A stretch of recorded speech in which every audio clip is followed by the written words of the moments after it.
Solved it. Solved it, and it's good.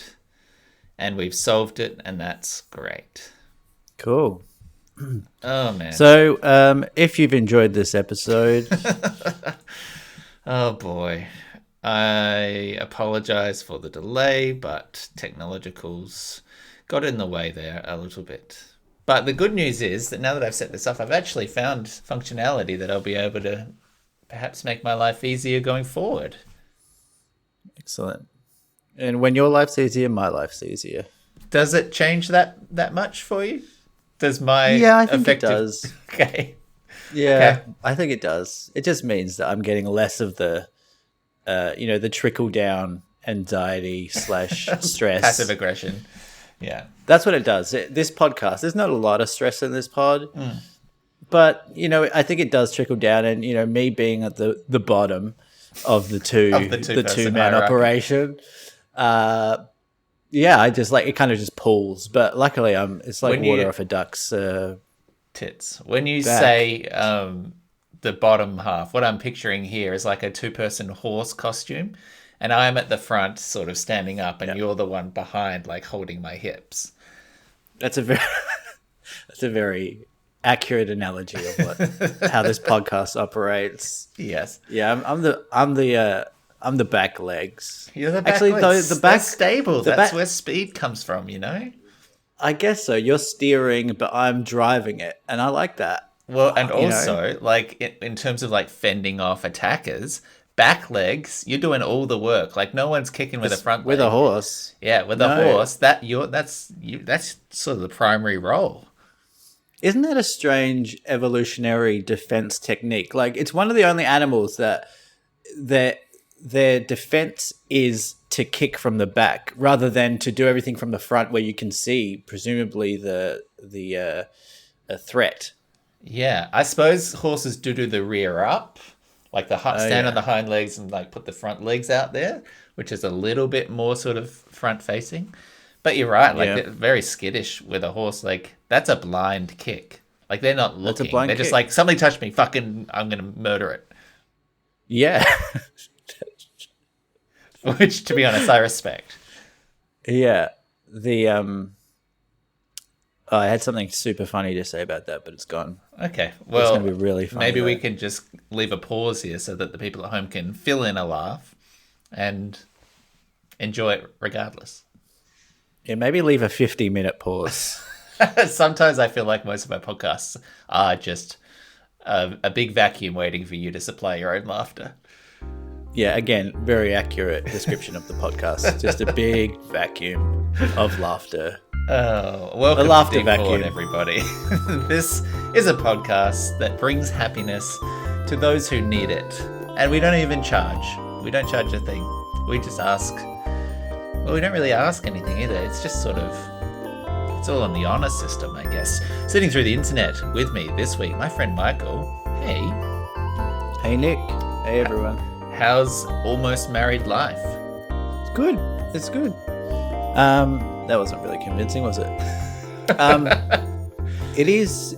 Life is good. Like I said last episode, I feel like a bit more grown up. It's been nice to get get some messages from people after the last episode, after the announcement. Yeah. A few from your friends as well, which I thought was really sweet. Oh, that's like nice. These guys that I don't really know, I've never met. Yeah. Just through the pod, just have a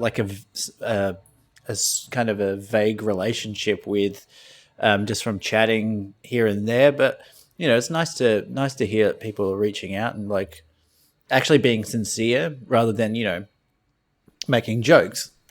Is that what characterized which is what my most of your family other... did? Yeah. So thank you for the sincerity coming from New Zealand. Because I kind of needed it. Okay, fill us in here on a little bit of the counter tone. Like, what were you getting from friends and family back home? There's a little bit of like on the lighter end. Didn't think you had it in you. Can't believe you found someone that's willing to commit to you. And then kind of on the nastier end. You're a piece of shit, and you shouldn't do this to Lauren. Okay. That's a full spectrum then. You've seen all sides. Yeah, this people calling me selfish for proposing to her, and I don't know. It's been a roller coaster. I did confide in you that I regretted the way that I handled it on the pod, because you teed up the perfect opportunity when you announced your engagement for me to say, I thought you were gay. And very funny. The moment passed, I was too sincere. I was too excited for you, and I'll never be able to fix it. So I apologize. Yeah, well, you could be able to fix it. I mean, you do edit the show. True. I could fucking George Lucas. If anyone could. I could go back and do a special edition where, I fired off first. That's actually not a bad idea for a show. It's just like, all those moments that you have in life where you're like, oh, I wish I said that. Yeah. So much of my bandwidth, too much of my bandwidth in everyday life is filled with me just wishing that I said something different in a given situation and then just kind of constantly rewriting that script and punching it up. And then in my head, this might speak to my inflated ego, but in my head, I'm a witty guy. I'm zinging and zanging people all the time. You're Monday to Friday. And zanging. God. I'm zinging and zanging, baby. Sometimes I'm zonging. That's which actually is not too as much. Good, but it's still up there. But that, I think I start to, on subconscious level, believe that I am actually saying these things in those moments, but I rarely am. Yeah, I might have had one or two really world-class zingers, great timing in my entire life. Yeah. But you can dine off those for a long time. But I'm 100% there. So much of my life, there's still shit rattling around in my head from a decade ago where I think about and cringe. Where I'm like, oh, why did it play out that way? Why didn't I just say? Why did I do the embarrassing? Oh God, it's endless. Yeah. Yeah, actually, I was talking to Lauren the other day about are there still embarrassing things in your life that you think about way too much? Have you got one? Sorry. I thought you were going to say that that Lauren had an answer to that, but no, you're asking me. Yeah. I mean, I've got classics we've talked about on the pod before. I still think about my year 7 choir performance where we were singing The Lion King. Well, not The Lion King. It's You and Me, Boy, which is not Lion King. That's funny because I think about that for you. I think about your embarrassing moments. Yeah.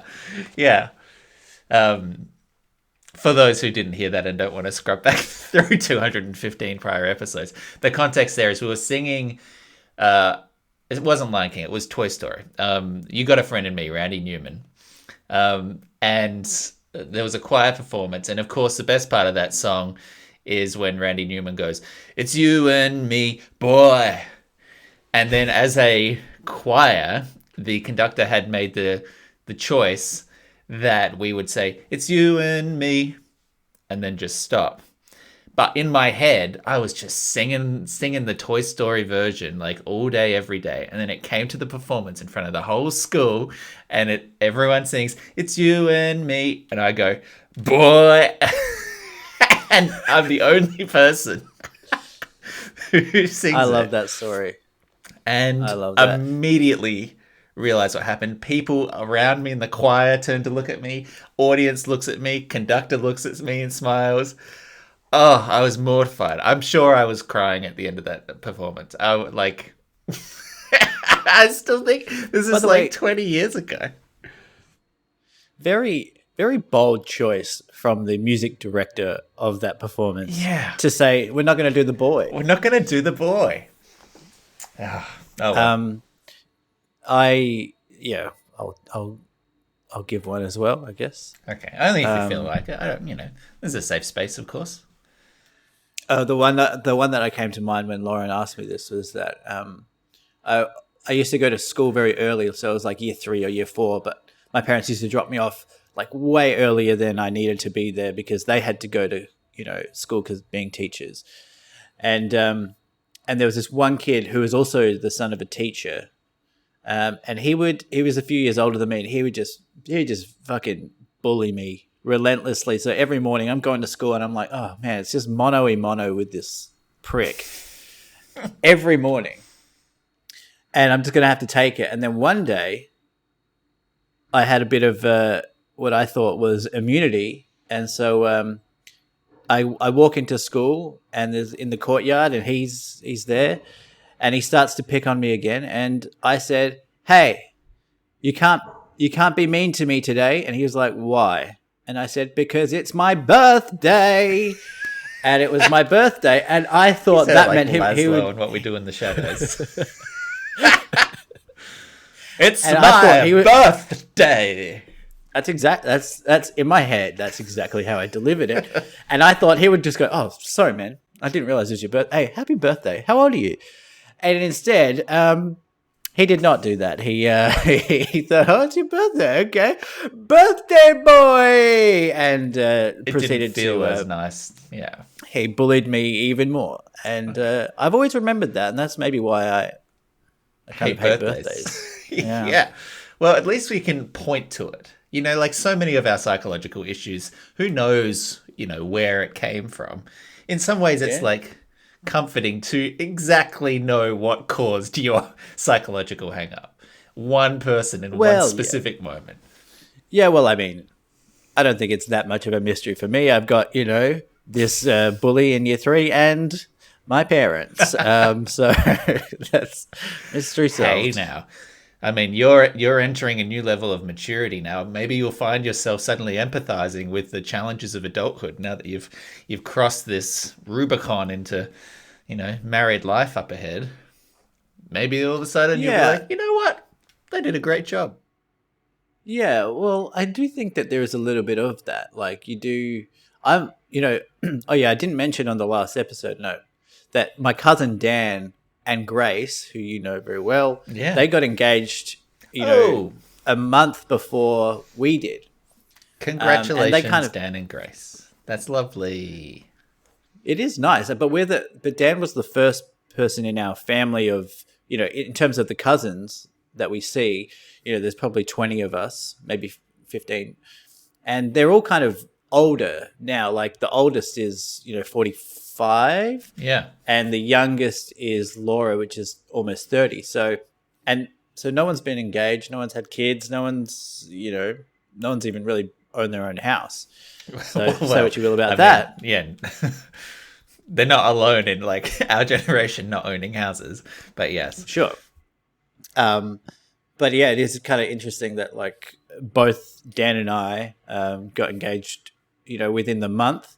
And I guess there is like a feeling, I think, amongst the parents who, I'm sure your parents have this as well, that when you get to an age, a retirement age, I guess, if not before, that what's the next thing? And I guess the next thing that you can be excited about is probably grandkids.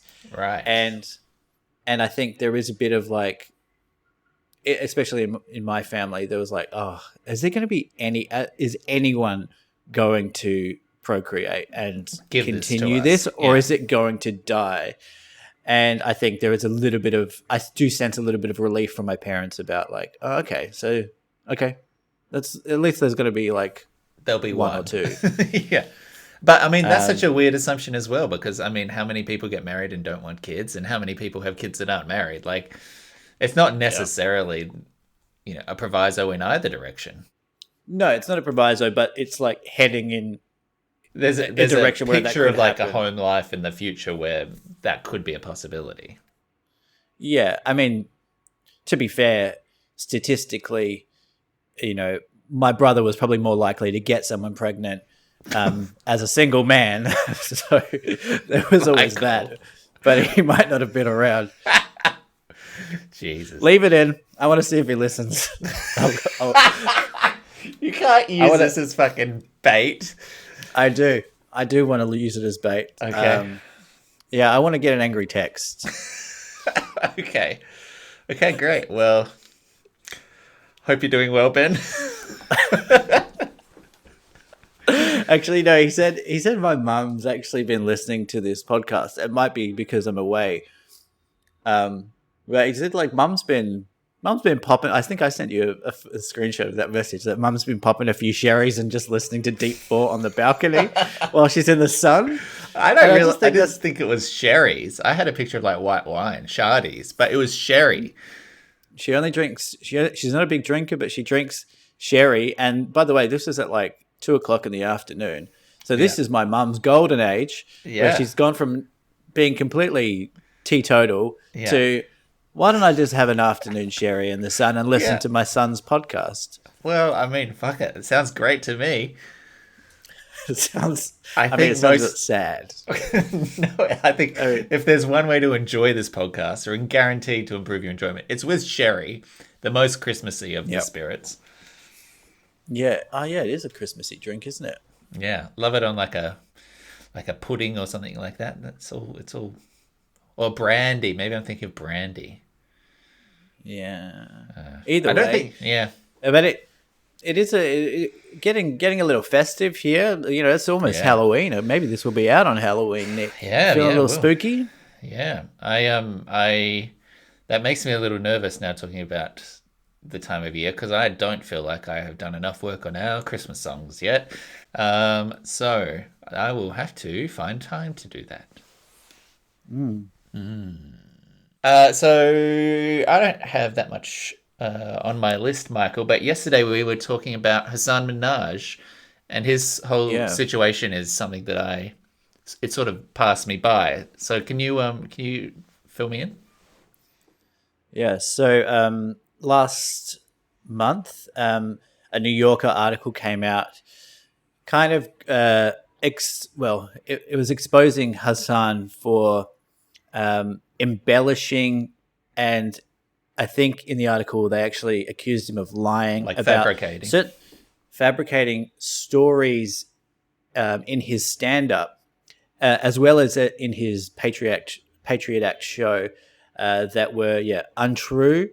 And in this interview, one of the things he said, which I think it formed the headline of the article, was Hasan was calling these fabrications emotional truths, and the article got picked up, and it was kind of I don't know if scathing is the right word, but it didn't paint him in a good light at all. And the article got picked up by a bunch of other publications. It went viral on Twitter. I saw lots of talk shows talking about YouTube shows, talking about it, discussing whether there should be room for comedians to embellish stories for the sake of laughter, and where that line is between truth and storytelling. And I guess that's what Hasan's just put out a defense video yesterday. He's basically arguing that some of those stories are true, which is counter to what the New Yorker article is saying, but also he was doing in the instances where he does admit to embellishing, he was doing it to serve a broad storytelling purpose, and in some cases he's arguing that maybe some things didn't happen exactly the way, but the emotional truth of it was that it was what he wanted to retain in his stand-up. And maybe he gave a line that someone else said to another person just to help the kind of the flow of it move along. So I did think it was an interesting question, whether where is the line between fabricating stories for storytelling, and where is the line between holding that truth. What was I going to say? I think when I read that article, I did not think he came off well. But then hearing his rebuttal, I do kind of think he's being quite genuine. I think one of the other arguments in the article was that he was using racism to kind of make himself look like a victim as well. He was the article was accusing him. He tells a story in one of his stand-up specials about being rejected at prom by a girl because her family didn't want her to take a brown boy to prom. yeah, I won't go into it, but like it turns out, according to him, that is actually true. It just didn't happen exactly the way he portrayed it in the stand-up special. But yeah, we've talked before about like whether or not truth in comedy, like the facts are important to you as an audience member or as a viewer of comedy. But yeah, what did you take away from all that? Well, it's an interesting area, and like I said, I'd missed this stir when this had first come out. So I read through the article recently, and it definitely does not paint him in a very flattering light. I think the most infamous of his fabrications was a lie that he told that he had received a envelope of white powder that had got on his daughter, and his daughter had been taken to hospital for fears that it might be anthrax, and that just didn't happen. Correct? Like he doesn't say that was a real thing in the rebuttal, which I have not yet watched. No, he actually does address that, and he says that, okay, in the stand-up special, he says that the anthrax, he got an envelope full of white powder. This is after, if you remember, there was that whole Saudi debacle where Netflix pulled the episode of the Patriot Act where he was criticizing the Saudi government. Yeah. So people came after him after that. He received death threats and stuff, but he does address that in his rebuttal/apology video, I guess, saying that he did receive an envelope full of white powder, but no, the powder did not fall on his daughter, as he says in the and she wasn't episode. taken to hospital, and not to hospital. No. Yeah, so that's a very, to me, that's damning. Yeah. Now I think there is a lot of nuance here and a lot of area in which truth in comedy is often emotional truth. It's not factual truth, right? When a comedian walks on stage and says, yesterday I was at the service station and this guy, came up to the counter. No one literally thinks it happened yesterday, right? No. Like that factual time frame, it doesn't matter to the joke. But I think most people would assume some version of that did happen to the person at a service station somewhat recently, right? And I think that if you're a stand-up, you have a lot of flexibility as to what the reality of the world that your stand-up persona exists in, how that world operates and the rules of that comedy world. And people's different styles will take different things. Like some people are very real well grounded. Like if you're cracking jokes about politics and real people and things, then it has to hold true to the reality that we all share. Otherwise the joke doesn't work. If you're a narrative joke, storyteller kind of stand up where you're pulling on your own life, then that doesn't have to necessarily ring true factually if the story's good or if the joke's good. So I think there's plenty of wiggle room there as a comedian, and I don't think that you should really be holding them to some kind of fact-checking process when the purpose of going into a room and sitting down and listening to a comedian is to laugh. And that's the goal. And they're going to try and achieve that in the best way that they can, which often means rewriting a line that you kind of fumbled in the real world, but you say the thing that's funniest in the retelling of it. Yeah. And I think everyone, both audiences and comedians, are on the same page there. I don't know that many audience members are saying, that didn't really happen, if they laughed, right? I think the thing with Hasan, which makes this such an interesting grey area, is that yes, he's a comedian, and yes, he does do that kind of stand-up, but this show that he was presenting is not comedy. It's much more in the faux journalist opinion piece kind of discussion area, like The Daily Show was, or like John Oliver was. And when you're talking about issues like you're doing a fucking Vox explainer, then I think you owe the audience truthful accuracy.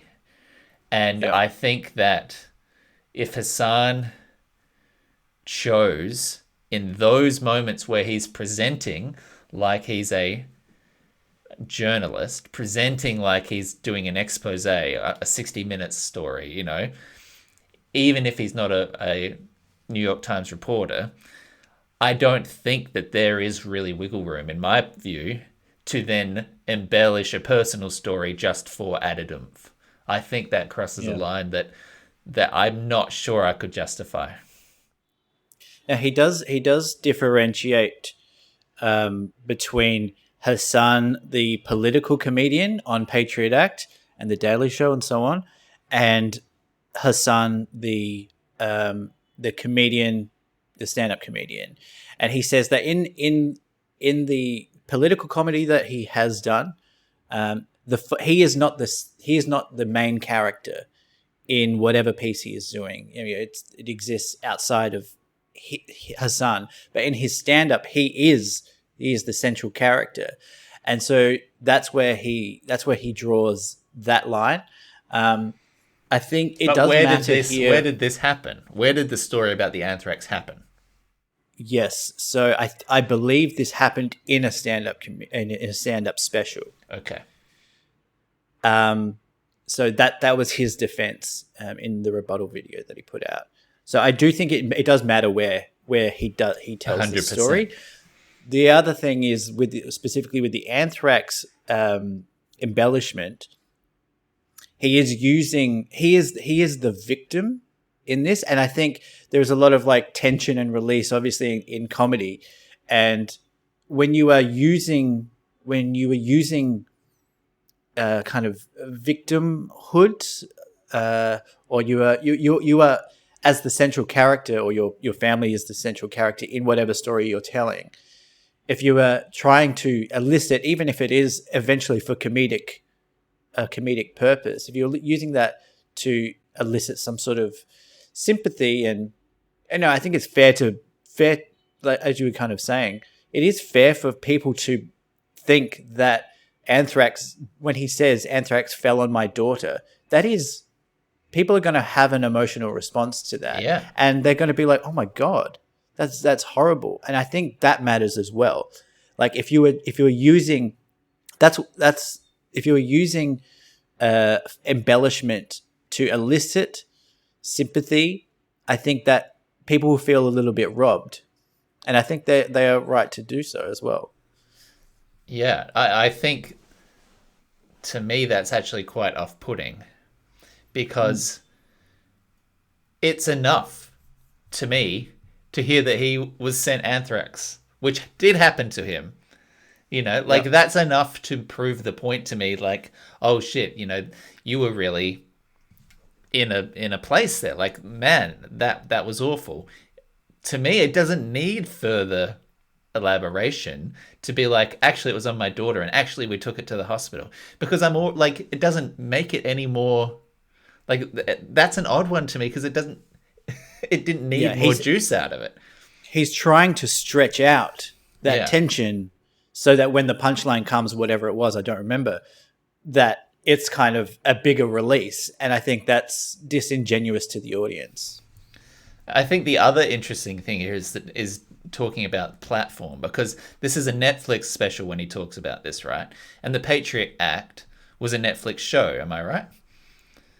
Yes. So these things are probably sitting side by side on the same, tiles on this screen, and you watch an episode of Patriot, and then you click over to the next one. There's a historical precedent in newspapers where you have the news pages and you have the opinion pages, and the opinion pages are labeled opinion. And the same thing when you go into like the digital era these days, you still have a distinction between the idea that you're presenting an opinion and presenting the truth. Even Fox News does this with its hosts, where at a certain point it all becomes opinion. That distinction there on a Netflix interface is probably not good enough. Where if you're trading on this guy that you like, because I bet you if you watch the Patriot Act, it will spit his special out to you. And that blurs things in a way that perhaps was unintentional, but doesn't make it easier to know. He clearly sees a distinction between who he is in each mode. But ultimately, to the viewer at home sitting on the couch, flicking through Netflix, Hasan standing in front of people talking is a pretty similar mode, right? Yeah, and I don't. Yeah, I agree that people aren't.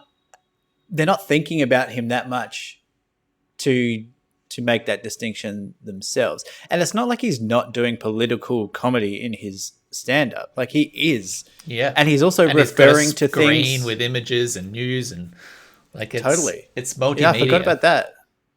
Yeah, you can't really be expected as like a punter who has never heard of Hasan, which most people haven't, scrolling through Netflix, to be like, oh, okay, that's different though. I think the other element here is though that people love a hypocrite, or they love to tear down a hypocrite, and I think there is an element of hypocrisy here that people see. I'm not necessarily saying that he is hypocritical, but when he is, actively going after or calling people out, in politics or social commentary, it's kind of all gets entangled a little bit. I think when people see someone who's made money out of calling people out when they've done something wrong, it's easy. You want to jump on it. Yeah. I mean, the other one that was in the article was this mention of like FBI informants, where there's like a guy who theoretically, when he was a kid, a white guy came to his mosque and it was an FBI guy, and this guy was a famous like bodybuilder, a very distinctive. Why do I keep fumbling on that word today? Figure. And it turns out that he was like in prison at the time, or like not in the area at the time that he was reporting. And again, this was something that was talked about in his special as if it was true, and names the person, or at least made it so that he was identifiable because he was involved in other kind of undercover work. But it wasn't the guy, and he this wasn't true in the moment that he's talking about. So where does the line fall then when you're not talking about merely events that happen to you that you're embellishing, but like bringing other people's names into it, other people for whom the audience might be made to feel a certain way, or like to distrust or resent, or it's very different to embellish a lie about someone else. Yeah, and it's a delicate subject because you're essentially using the story to illustrate racism against a minority of people in the United States, which exists. It does exist, but because it is a delicate subject, you're almost doing a disservice to not tell the truth, even if it is for a comedic purpose. You're doing a disservice to that community if you're kind of embellishing, because you want to say, hey, this is happening. And I think there were FBI informants during 100%. I think it just post 9/11. Yeah, there's this ridiculous thing of FBI agents, infiltrating mosques to try and get intel or spy on people, just like the Muslim community, which is kind of weird, and maybe there are racist undertones to that as well, or overtones, whatever. But yeah, when you're painting the majority of the population, or you're painting the government as inherently racist, you got to be very careful. You have to be truthful there. I haven't watched the video. I opened it, started watching it, and then realized I don't know anything of the context here that he's talking to. So I haven't yet seen the response. However, I did notice some of the comments in that video were from Muslim fans who were reinforcing or agreeing with the situations that he had depicted, and attesting to the fact that the emotional truth for him is a factual truth for them. So they either knew the guy or had been at a mosque where this supposed FBI guy had come and worked undercover, or were speaking to their own experiences of racism that, again, were reflected in the stories that Hasan told. So it is apparent and easily verifiable that despite the inaccuracies factually of what was happening in Hasan's stories, the resonance was clearly there for those people that had lived that life. So I think we can take his ostensible purpose of doing this embellishment at face value, because of the response that you're seeing from people that it resonated with. So Totally. it worked in that sense. Yeah, I think the way you could see it, and possibly the way that he sees it, it's like, if you get a movie about someone who was a slave in America, a black person who was a slave during that time, that story, like I'm talking about, like a fictional film that doesn't exist. You could get you could hypothetically get a story about a slave who was had a name, a fictitious name, and maybe that if it's a good movie, it would be inspired by events and real story, real stories. But essentially, that person is a fictitious composite of many people, and it's used to represent the story more broadly. And maybe that's where Hasan is coming from. Maybe he thinks, I'm taking little bits from here and there to represent what I feel needs to be told in this particular story. I think that you're right. I think the question is that whether the audiences are bringing the same expectations to a film which already has this artifice of artificiality. It's we know that this is not from slave era, so we know these are actors. You might recognize the face of the person who's playing this character. We know it's directors. We know it's a script. This isn't a documentary. So we bring with it an understanding already that as we are watching this, it's fake. It's fake at some level. There's a difference when you are up there, standing there as Hasan Minhaj, telling a story about Hasan Minhaj's life in a format where he's known for examining the real world. I think that for all that's true, that it's hitting an emotional truth, I think there is still a difference in expectation from the audience. Yeah, I think, format, the format clearly matters. Like, imagine if, Hannah Gatsby in her specials, she talks a lot about her own struggles with, I don't know, mental health and other stuff. Autism and depression. Imagine if, I feel like if Hannah Gatsby, if the same kind of article came out about Hannah Gatsby saying, oh, well, the doctor actually didn't diagnose you at that particular time or in that particular way. I mean, people are already, thirsty to take her down in certain areas of the internet. She would be minced meat. And so I think, I'm not saying she has done that at all. Love Hannah. Yeah. I mean, to be honest, there is an example of that, right? Because she actually, I think it was Nanette or possibly Douglas, the follow-up, she talks art. She talks art for a while. She talks about disliking, I think, Van Gogh from memory, maybe Monet. But she takes some pot shots at some of the historical art figures.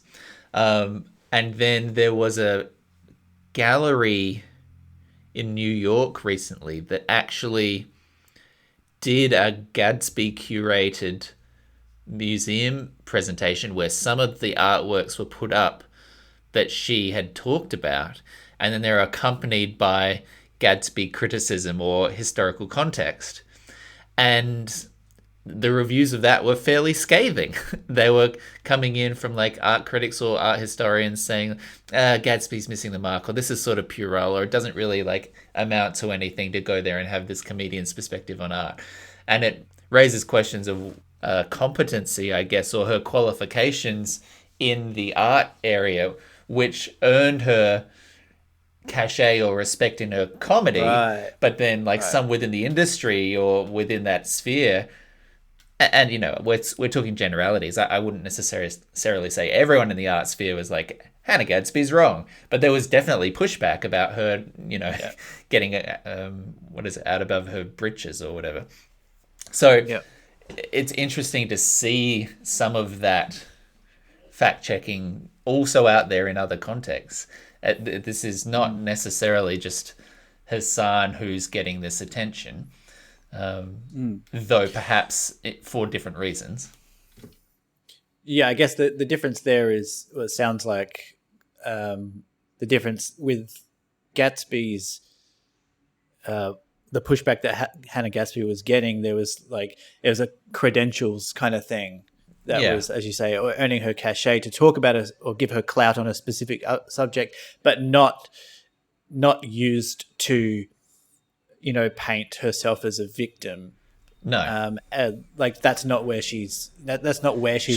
She was using it for comedy. She was talking about art because she was an art major, and that was her special subject, if you like. And it's something funny that she could talk about that no one else was talking about. So it is different. Yeah. You're not trying to make a social point. Well, actually, she sort of was about the minimization of women, but I don't think that was really what the critics of Hannah Gadsby's work were saying was inaccurate or not worthwhile about what she had then presented at the gallery. Yeah, I mean, who isn't an art major? Yeah. Well, I mean, people shouldn't be listening to art majors necessarily about art. I'm listening to you with your anthropology major in the stand-up specials to come. Yeah, I'm qualified to discuss social commentary, and I've been doing it for 8 years now. Yeah, fantastic. In terms of the comparators there, where do you think someone like John Oliver sits? Like, what's your expectation when you sit down to watch a Last Week Tonight in terms of the accuracy versus the comedy? Where do you think the balance lies in your brain?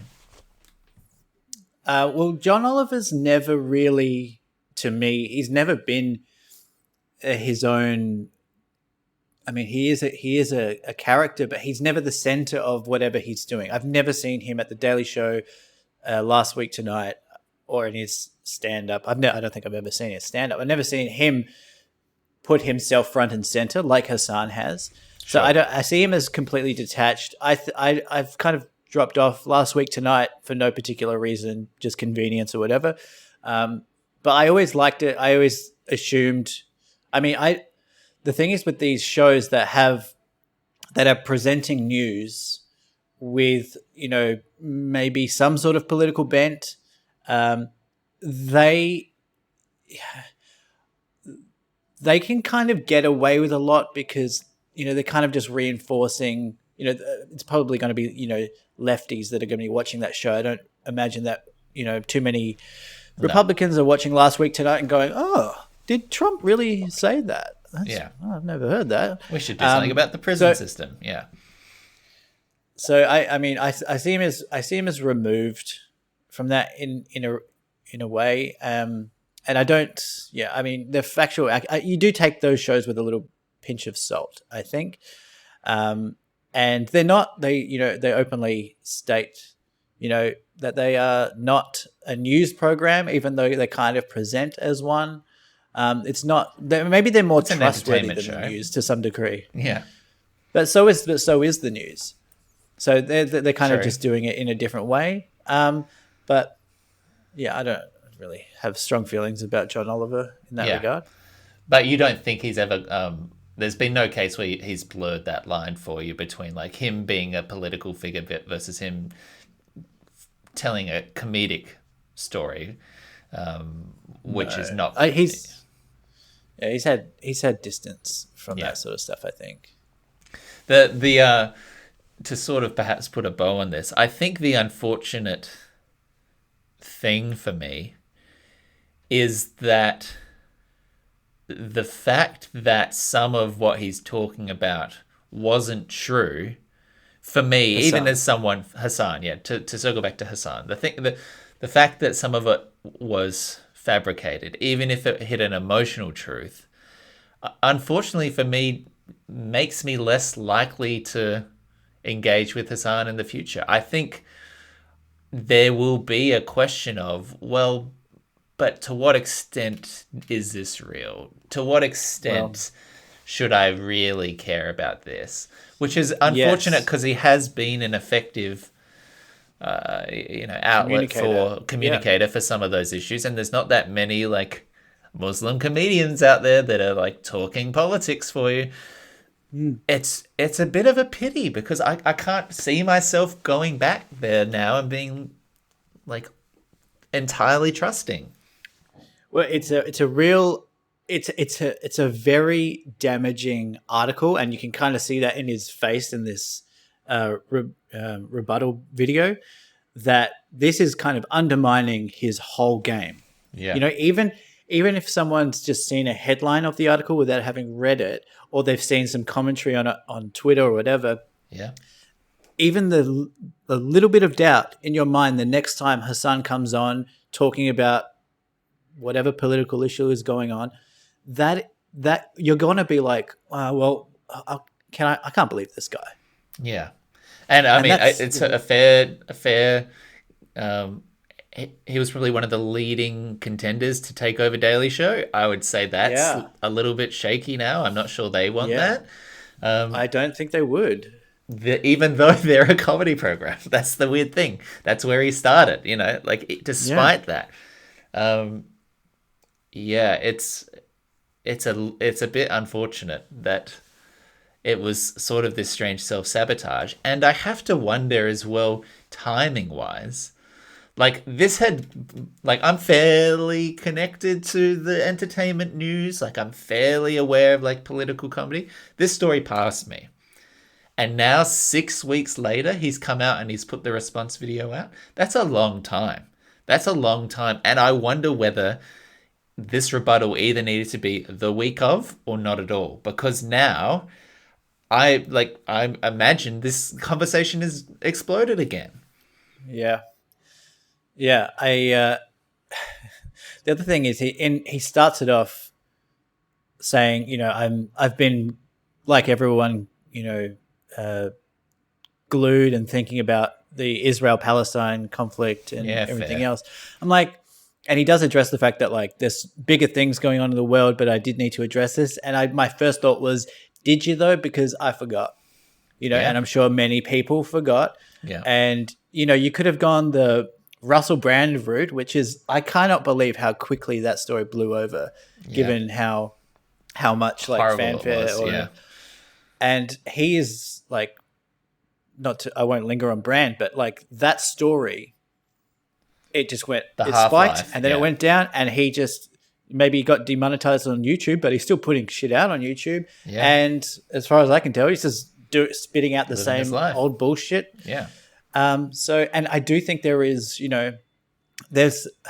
I'm adjacently in PR for my career, and it's an interesting time, public relations and publicity, because there is a lot of accusations and cancelizations and all that jazz, and people are learning how to respond to that. People are learning, okay, do I need to acknowledge the accusations? Do I need to defend them in a certain way? Or do I just wait for it to blow over? And I do tend to think that, especially if you're a high-profile person, letting things just run out of steam might be the best way to go. And if I guess like integrity is to some people important, not to me.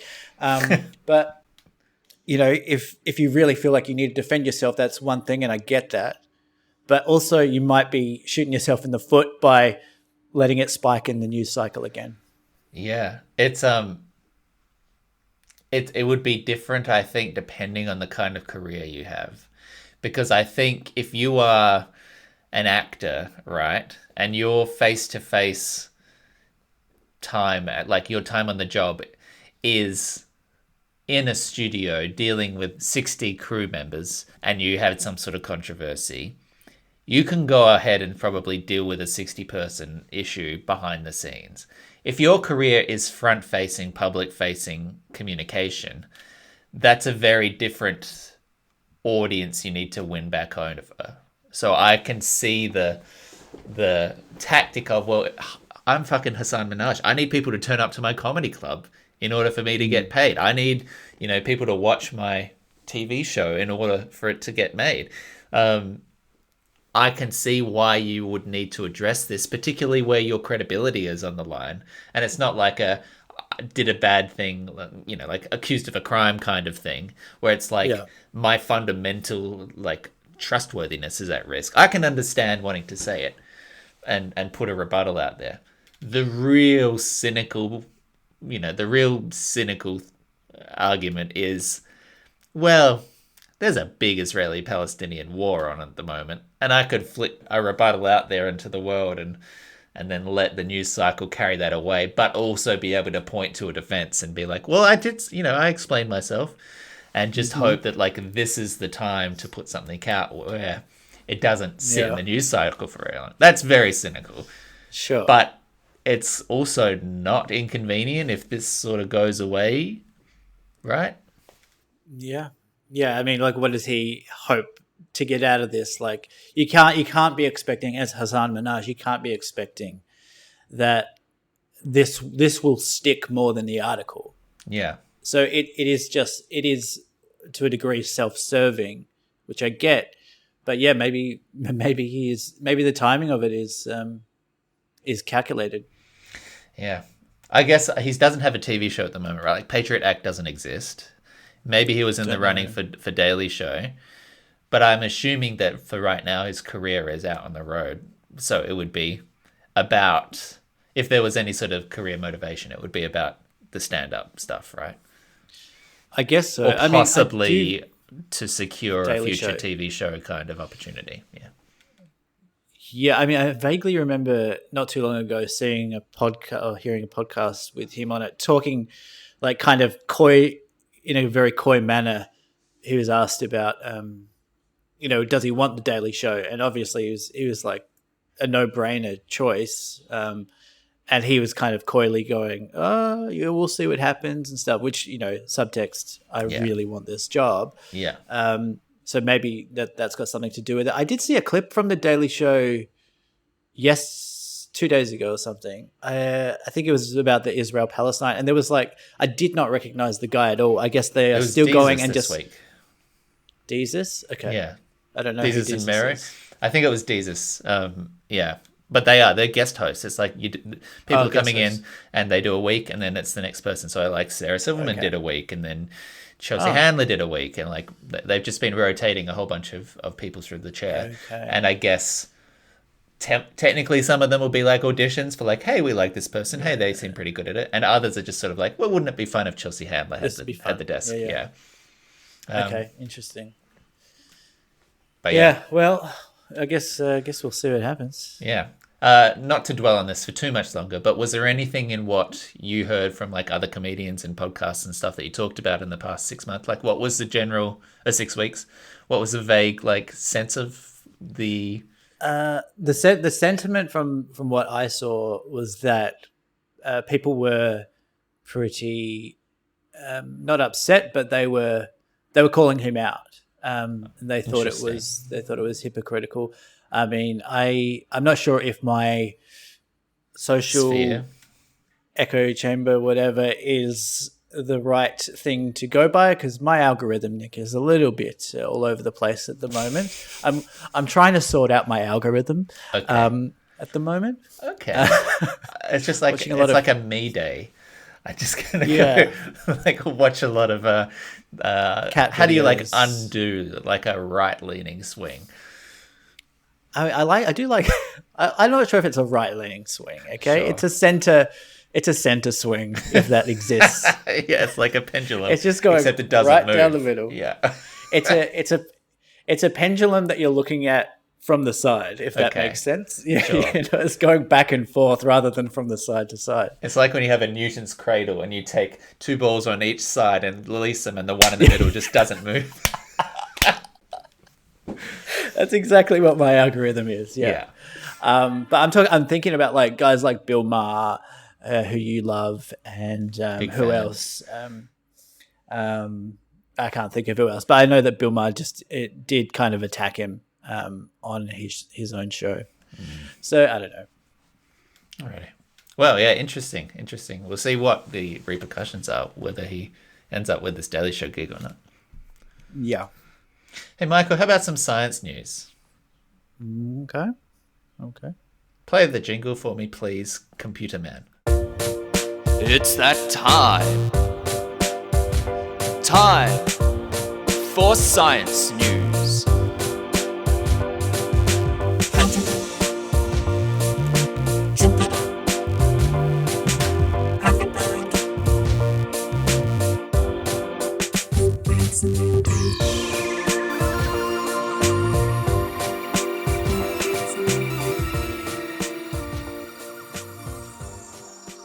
Good vibes. Good tune. Good vibes.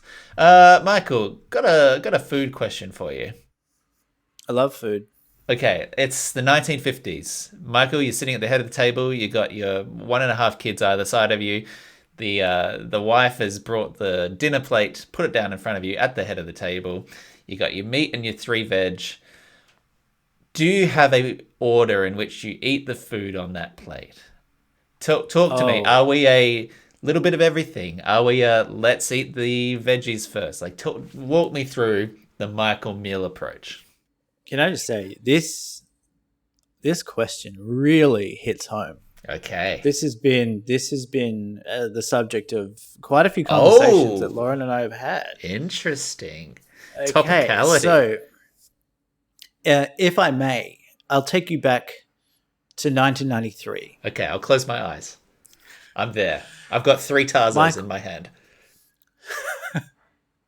Might be a bit too early for that. Okay. I'm sitting in kindergarten, and I have a lunchbox, and in the lunchbox I have a ham sandwich, and I have some jelly babies. Okay.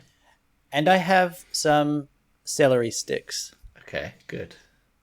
Now, 4-year-old Michael Can I opens up say, his a little bit lunchbox. ambitious of the parents to put celery in a 4-year-old's lunchbox. That's a little ambitious. Were you known for liking celery? I'm using celeries as the emotional truth of this story. Yeah, fair enough. Fair enough. It could have been carrots. It could have been carrots. Yeah. Yeah. And it was your daughter who ate the carrots. It wasn't you. Yes. And I wasn't in kindergarten. I was just at home. But this is my memory of the story. I opened the lunchbox and I start to eat. Now I really want the jelly babies, and I go immediately for the jelly babies. But in my head, and I'm saying this because this is the first time I ever decided or realized that the best thing to do would be to save the best thing to last, or the thing that I wanted last. Yeah. You know, I marshmallow tested myself. Yeah. So I ate the sandwich. But yes. I ate the sandwich. I ate the celery or the carrots. And then I ate the jelly babies, and I felt really proud of myself. Now, I have carried that strategy into my adult life. Yeah. Only with food and not with things that actually matter. Yeah. But, you know, just with my whatever's on my Just with dinner the food plate, on the plate. Yeah, not with like foreplay or, other people. So I do like to save, the best thing to last. And, on this trip, we're kind of eating out a lot more than we would. And, you get like a certain amount of, trying to keep it vaguely healthy. So you get like, your rice, your veggies, and then your protein typically. Yeah. And it's in some sort of thing like that. And, you're not getting a lot of meat. You're getting a hell of a lot of rice, but you're not getting a lot of meat. And meat is the high quality, the high reward. Yeah. So Lauren and I have been discussing quite a lot. She would, I think I've dropped off the saving the best thing till last thing in recent years. And she will always, when we're eating like a bowl of buncha, rice noodles, brothy kind of soup with like pork or whatever, she's always got like she's always got heaps of meat left at the end. And I'm always jealous. Yeah. So we've been talking about this a lot. I do think that I try to, when I'm kind of switched on and I'm engaged with my food, I do try and maybe at the very least, I'll eat a little bit of everything, but kind of saving a little bit of, sweet bites. You for like the that end. last mouthful to be a satisfying mouthful. Yes, that's exactly right. The last mouthful can be the whole meal. Yeah. I have two pieces of feedback on this. One, talking about like kindergarten or young age lunchbox meals. I genuinely think possibly one of the happiest moments of my life would be when I would open the lunchbox at recess and discover, unbeknownst to me, that instead of just my sandwich or instead of just my piece of fruit, Mum had sellotaped 2 Smarties to a piece of paper and drawn a little love heart or like a present and slipped it in the lunchbox. And you open it up and it's 2 Smarties. And I was allowed chocolate. And I didn't know it was coming. And there was this little note. I have never hit that high since. There is nothing that's ever got me to that before. No, that is 5-year-old heroin. That is unbelievable. Unbelievable. If we could bottle that, I would be a fucking millionaire. Yeah. Second, or Dunkaroo.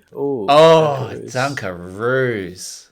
Dunkaroo, baby. Yeah, with a little bit of the peanut, a little bit of the dippy chocolate. Doesn't get better.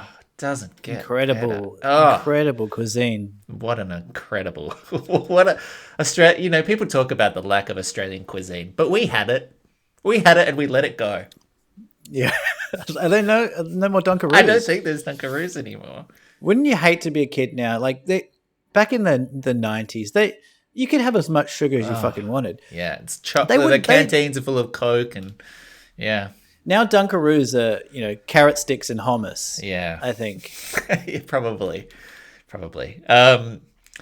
Fact number 2, I'm very much in the Lauren camp of meat management, so that by the end of the meal, I still want that even proportion of the meal all the way through.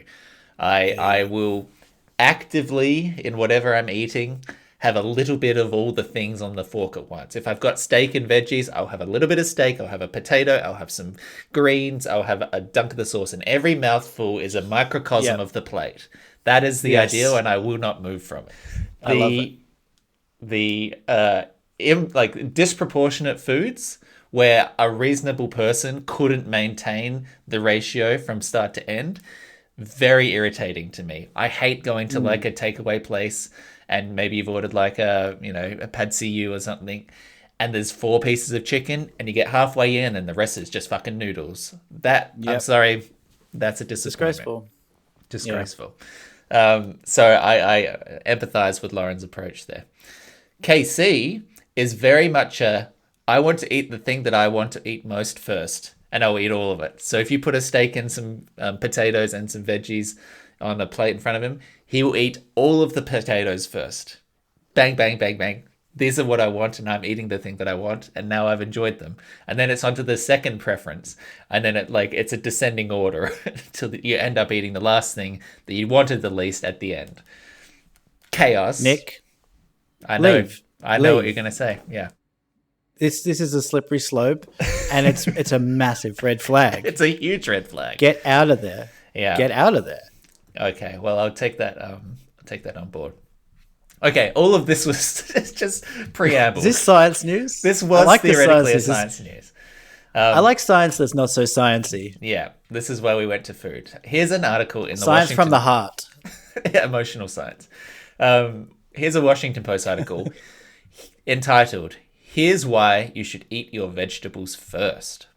A strategy known as meal sequencing runs counter to the way people often eat and suggests that the order in which you eat your food can affect blood sugar levels and satiety, how full you feel. Scientists have found that it's not just the type of foods you eat that can influence your health and metabolism, but the order in which you eat them. A growing number of studies have found that eating fiber-rich vegetables, protein, or fat at the start of a meal, and eating refined carbohydrates like rice, bread, or pasta last can improve blood sugar levels and stimulate higher levels of hormones that promote fullness and satiety. Some preliminary studies suggest it may even help with weight loss. This strategy, known as food order or meal sequencing, runs counter to the way people often eat. It suggests it's better to reach for the basket of bread or chips at the end of a meal rather than eating those high-carb and low-fiber foods at the beginning. Interesting. An assistant professor at the University of Pisa in Italy who studies nutrition and diabetes said, "We're not asking people to fast or skip meals or avoid specific kinds of foods. We're just saying, please eat low glycemic foods at the beginning of the meal and eat the rest at the end." I like that this guy has put out a study and then he's saying, don't worry, we're not asking you to do anything. It's like, yeah, I know you're not asking me. You're just presenting science or evidence. You know, it's fine. Chill out. Yeah. So studies have shown that eating vegetables first can cause your body to secrete high levels of GLP-1, which is a hormone our guts release in response to meals that makes you feel full. This strategy can help prevent large and sustained elevations in blood sugar levels after meals. So starting each meal with vegetables or protein can be particularly helpful for improving blood sugar control in people with type 2 diabetes or pre-diabetes. In one study in Japan where rice is a dietary staple, researchers found that people with type 2 diabetes who were instructed to eat the vegetables before the carbohydrates at every meal for a period of 2 years had greater improvements in their long-term blood sugar control compared to a control group. Wow. So here's how to follow the food sequencing strategy. Nutrition experts say that you shouldn't obsess over every meal that you eat, and eating foods that you enjoy is an important part of life. But if you routinely eat high glycemic foods, which are refined carbohydrates like white bread, pasta, sugary foods, there are some things you can do to mitigate the effect on your metabolic health. For some people, this might include incorporating some elements of the food sequencing strategy and trying to reduce refined carbs. So here's the headlines. Eat nuts first. Consider having a small handful of almonds, which contain fiber and healthy fats, before eating a bagel or a muffin for breakfast. A study found that people who were assigned to eat about 20 grams of almonds, less than a handful, before their daily meals over 16 weeks significantly lowered their body fat, including the dangerous visceral fat that surrounds internal organs. Start with a salad dressed with olive oil. You can eat your vegetables and protein portions first. Researchers found that when people were fed meals of chicken, veggies, and white rice, they produced high levels of satiety hormones and had smaller and more gradual elevations in blood sugar compared to when they ate them mixed together or in other orders. Limit your intake of high glycemic foods. That's, French fries, white bread, that sort of thing. And don't eat naked carbs. They're simple carbs that are eaten with little or no fat, protein, or fiber. Some examples would be toast with jam, a plate of crackers, tortilla chips, that kind of stuff. Don't eat those things. Don't eat them by themselves. Ideally, they should be paired with healthy fats, protein, and fiber. So put peanut butter on your toast, not jam. Or eat your crackers with cheese and almonds, or dip the chips in guacamole. Don't just have the carbs by themselves. So I wonder as well, because if there's people saying that, eat your meat and veggies first and leave the refined carbs till last. Like, typically you would reach for like the bread before the pasta, or the rice with the chicken teriyaki. Like maybe you are eating less. You're less inclined to eat more of those carbs after you've eaten the meat and the veggies. Yeah, I think you're totally right that like a fullness thing is like if we're assuming that the food on the plate is perhaps more than you necessarily need or would want to eat in terms of feeling full, then front loading the healthier stuff and back loading the less healthy stuff is probably contributing a lot of doing a lot of the hard work there. And maybe it's just the general healthiness of those less, those carb foods relative to the others that's doing a lot of the difference there. But either way, maybe we should be following Casey's approach and just eating all the potato first. Yeah, well, it's annoying that Casey has stumbled into some sort of correctness, but I still disagree with him on an emotional level. Well, to be honest, I think probably white potato is probably a carb that isn't included necessarily in the idea of the eat your veggies first, which is probably picturing things more green and leafy. Yeah. But anyway. Often I tune out with your science news, and I think many people do. And I think that one I was really engaged with. Fuck you.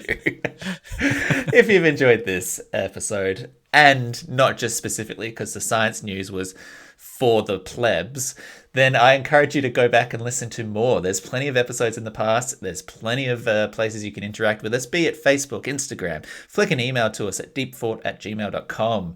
You can send through a question. You can send through a comment. You can rate us on Spotify or Apple Podcasts or wherever you get your books. How about a quick little mailbag? Okay. Mailbag, it's a weekly mailbag. Deep Thoughts mailbag. An email here in our inbox. Thank you, deepfort@gmail, if you want to send something in. It's entitled Deep Fort. So that's us. They've found the right place. Hey, hope things are well with Deep Fort, smiley face. Not sure if you're looking for guests or want to be a guest, but I wanted to recommend podmatch.com to you. It works just like a dating app, but instead of matching people for dates, it matches podcast guests and hosts for interviews and even pays the host after the interview. I'd love for you to check it out because I think you'll find it really helpful. You can see the 12,075 members here. Feel free to respond if you have any questions or want to chat about anything podcasting related. Alex Sanfilippo. And then his signature says, or her, could be her. This is all capitalized. Helping independent podcasters reach more listeners and increase their revenue so they can change more lives. And then in smaller text under that, it says, I'm a real person, but if you don't want to hear from me, click here. I don't know that it's a great sign. This is the age that we're going into now, where we have to declare, I am a human. And fuck, I mean, you couldn't get a robot to write I'm a human. That would be against the rules. I don't think we could change any more lives just like physically. I don't think we have. I couldn't do it. You know, we've changed so many lives already. Yeah. I don't know if we can do an extra 30 or whatever. That's it. Thanks, Alex. But I don't know if we need guests. And to be honest, I'm not sure that anyone want us as guests on their podcast either. So we're probably not the service for you. How about some myths, Michael? Myth it up. I got a couple of myths off the bat, but I feel like I've just talked a lot, so myth me first, please. All right, I'm gonna have to. I got myths out the wazoo. I've always got a steady stream of myths, so some of these I might have to reconnect with. What have I got here? All right, I'll kick this off. Wait. I just realized we need a jingle. Oh, yeah, the jingle. Fucking hell. Play it. Michael's moved. Annoyed, displeased, riled up, offended, aggrieved, irritated, chagrined, pissed off, put out, resentful, and peaked, discontented. Michael's moved. All right, so this kind of ties in with our conversation about food. I got a myth about when people order food. Okay. Now, I'm not sure how prevalent this is. I think it might be more prevalent in American culture. Interesting. And by American culture, I mean movies. Okay, so this is a long-distance myth. An LDM. Yeah. This is a classic LDM. This is probably one of our first LDMs. I get super miffed when people are ordering food and instead they say, I want the turkey sandwich. They say, okay, so I need a turkey sandwich. I need a Coke. They say I need rather than I would like or can I please get? And I just think that's disgusting. Like I think it's kind of rude and it's also just like so gross and self-centered. I get miffed. Michael, I feel like we've wandered into difficult territory here given the context of this podcast. Did this happen to you? No. So this is a straw myth. You've built up I'm not a waiter in a restaurant, am I? Yeah, but like it's not like you overheard someone do this next to you or witnessed it at a cafe. This is a classic Minhaj myth where none of this happens. A classic MMLDM. We said this is an LDM. And it didn't happen to you. I thought like a long distance myth, yet still you saw it or you were part of it. But no, this is just about a possibility that could have happened because you might have seen it in a movie. Okay, well, let me retell this. Okay. I was in a cafe the other day, Oh, what did you order? and it doesn't matter what I ordered, Okay. but I overheard this guy, this Oh. American guy, Yeah. asking for a turkey sandwich, and instead of saying, "Can I please get a turkey sandwich to the waiter?" he said, "I need a turkey sandwich, I need a Coke Zero, and I need it yesterday." That is disgusting. I completely That's right. understand and support that myth. That's horrifying. There you go. Wow. Hey, Michael, I got That's a how you myth do for it. you. Tell me, miff me, bitch. I like to think of myself as a good person. I think Okay. I'm helpful. I think I Debatable. care about others.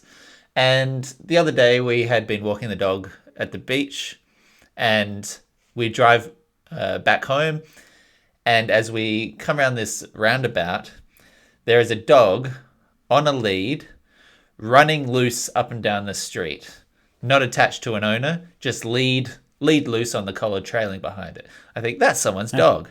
So what do? Yeah. Pull over. Let's go look at that dog and try and get that dog home. Because I'm a good person. I don't want other people to, carry me on their shoulders or anything. But I do want you to know it. I go over and I look at this dog. It's on the other side of the street to me. And it's having the time of its life. It is running amok. A tiny little thing. Big lead behind it. Tears in its eyes. The dog is on the opposite side of the street to me, and I'm about to cross the road to go and grab it. And as I do, there's another car coming around the roundabout and coming across the road.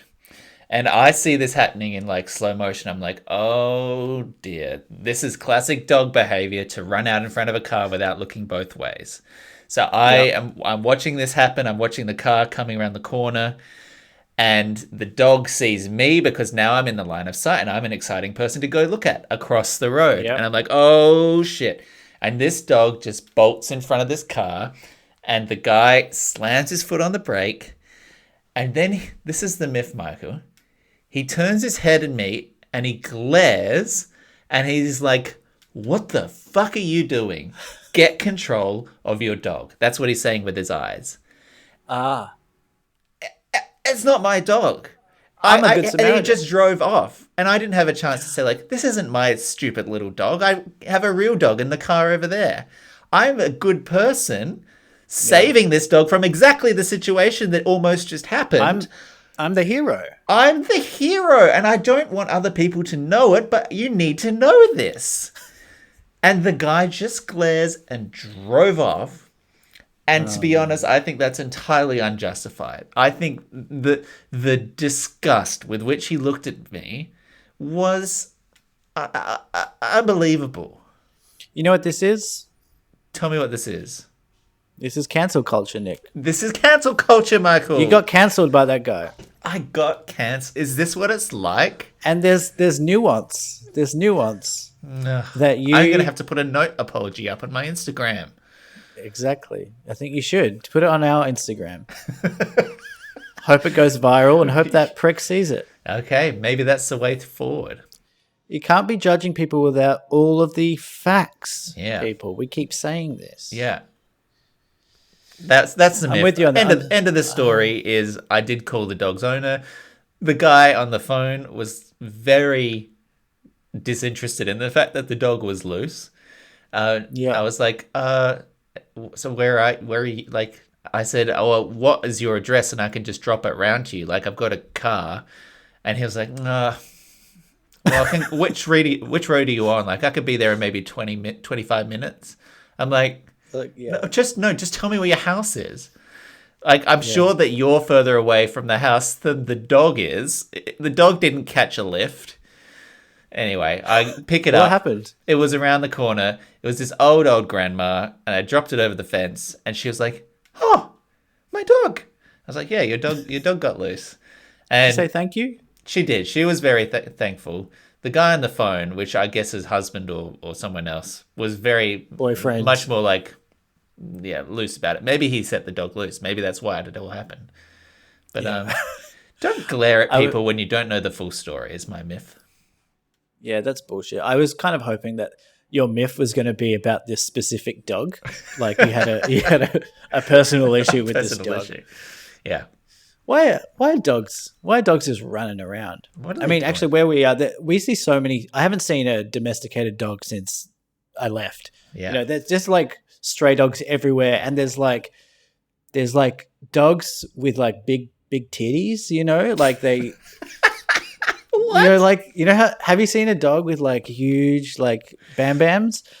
They've just like given birth to like puppies, and they're just walking around with these like huge saggy buzungas, and they're just like they're just walking around these streets like that. No one owns them. They're just stray dogs, but they're everywhere here. I've never seen so many dog titties in my life. And every time you walk past it, you have to say titties. That's our rule. Is that it? Okay. Yeah. It's a cultural thing. That's about like fitting in. So my next myth is about celebrities, and it's about some specific celebrities that do this one fucking annoying thing. Okay. Then they think they're cool. Okay. And I think they're annoying. Can I tell you what just went through my head? 40% worry that this is actually something that I do, and that I'm going to have to pretend that it's not a behavior of mine. No. It's nice that you think of yourself as some sort of celebrity adjacent figure. I know when I accept awards at the Oscars and that kind of thing, like I try and keep my speeches under 5. Like I'm very aware that like there's a TV show going on. We got to keep it moving. Yeah. Doesn't count when you're doing it in the mirror. But when celebrities who know each other call each other by their last names. So like, okay, so I've got specific examples here. Okay. And they mostly involve Jennifer Aniston, who I think maybe my myth is just about Jennifer Aniston. It might be. My myth is Jennifer Aniston. Because she's kind of like in with Jason Bateman and, Brad Pitt. She's got some friends. She's in with Bateman? Yeah, they're like good pals. They've done movies together. They're friends. They go to dinner. Her and like Jimmy Kimmel, and I might just rope in Emily Blunt and John Krasinski in this as well. Yeah, the brat. But they say they'll be on like a TV show, or they'll do be like a podcast maybe here and there. But Jason Bateman will be there, and Jennifer Aniston will go, "Hey Bateman," and Jason Bateman will go, "Hey Aniston." And I fucking hate it. It makes me cringe. I've heard it countless times, or maybe like 8 times. How many podcasts are Jennifer Aniston and Jason Bateman doing with each other? This might be like YouTube kind of press junket interviews or whatever. Okay. Or they'll just refer to each other by their last names. I've seen like Jennifer Aniston again refer to Brad Pitt. She'll be like, "Hey Pitt." I just fucking hate that shit. I don't think it's cool. I think it's cringe. I know what you're trying to do, and I don't like it. What are they trying to do? Stay in your lane. They're trying to be cool. They're trying to be like it's not edgy, but it's like hey who, hey well, Bateman, that explains it. Because they know it's Jason. They know it's Jason. I think it's like couples who call each other by their last name as well.